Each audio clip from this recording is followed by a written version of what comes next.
kepercayaan udah dari dulu segala macam bikin mau orang Hindu ada istilahnya. Sekarang mau maju atau mau pegang buku. Itu perbedaan kau nanti sama aku, sama semua orang. Menurut saya agama lahir dalam satu kebudayaan. Dulu orang tua kita ini, leluhur kita paling pintar. Saya kan 3 minggu lalu, 2 minggu lalu saya bilang, kalian tahu nggak agama kalian semua ini imigran nih agama kalian. Semua agama kalian imigran. Saya tahu, karena nenek moyang saya yang bawa 3 agama itu kemarin. Agama Buddha, agama Hindu, agama Islam. Jadi jangan kau pikir orang Arab yang bawa Islam kemarin. Nggak ada. Orang India dan orang Cina. Kalau di Jawa itu orang Cina itu. Orang Arab hanya menikmati sekarang. Dia suruh orang Jawa ini bunuh diri kan. Dia yang menikmati semua minyak di sana itu. Nah, kita kembali pada inti masalah ya. Ini. Kalau Cina dulu nggak bikin satu onak, tak akan bisa orang itu capai kekayaan mereka sekarang. Nah sekarang mereka bikin baik dua anak. Nah itu urut-urutannya yang betul yang dibikin Cina itu. Orang Cina itu jauh lebih pintar dari kita. Kenapa? Mereka punya pegawai negeri. Namanya dulu Mandarin Class. Dari zaman Kaisar. Mandarin Class inilah yang mempertahankan kualitas pemerintah. Belanda gak pernah bikin. Inggris bikin.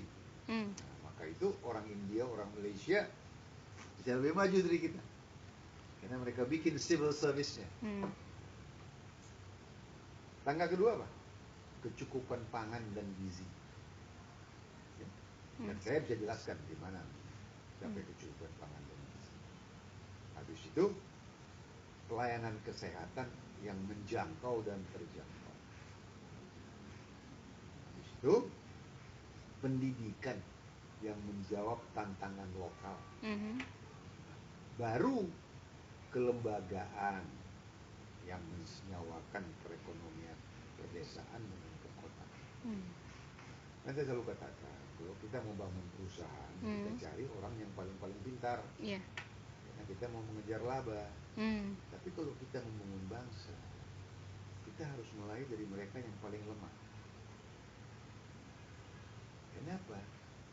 Kalau kita tinggalkan dia, dia kan nggak akan bisa ngejar kita lagi. Jadi dari awal kita bantu dia, kita bersama dia, gandengan tangan dengan dia. Kenapa? Karena yang kita kejar itu harkat dan martabat. Mungkin dari program UMKM itu ya, itu untuk masyarakat yang bangun. Sekarang tanya, UMKM jadi nggak? Apa yang dikerjakan selama 10 tahun terakhir? Dia bangun gedung di sini. Ini semua pemerintah pusat ini harusnya lebih dari setengah pegawai mereka di daerah. Seharusnya di daerah. Ya dong, ini kejahatan ini, kriminalitas. Tapi mereka ngumpul di sini. Otonomi daerah, mereka nggak mau tinggalkan Jakarta. Kan?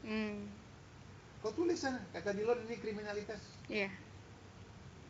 Mereka bikin gedung baru di Departemen Kesehatan, bikin gedung. Apa kerja kalian di sini? Pertanian, duduk siapa? Kalian pergi ke daerah lah dengan payah. Di daerah pun kita bilang, kalian pergi ke desa dong. Apa kerja kalian dulu di sini? Nah, itu konsep tangga keluar dari kemiskinan. Apalagi ya kau mau tahu nih? Ada suatu konsep kau udah saya kasih ini untuk bisa bangun bangsa ini. Iya, program pemberdayaan otonomi daerah. Bagaimana Anda memandangnya? Daerah ini kan penuh potensi. Nah, kita sudah ada otonomi daerah kan? Tadi itu revolusi mental dia. Karena urut-urutan ini keliru. Yang dibikin oleh Rias Rasid sama Habibie ini.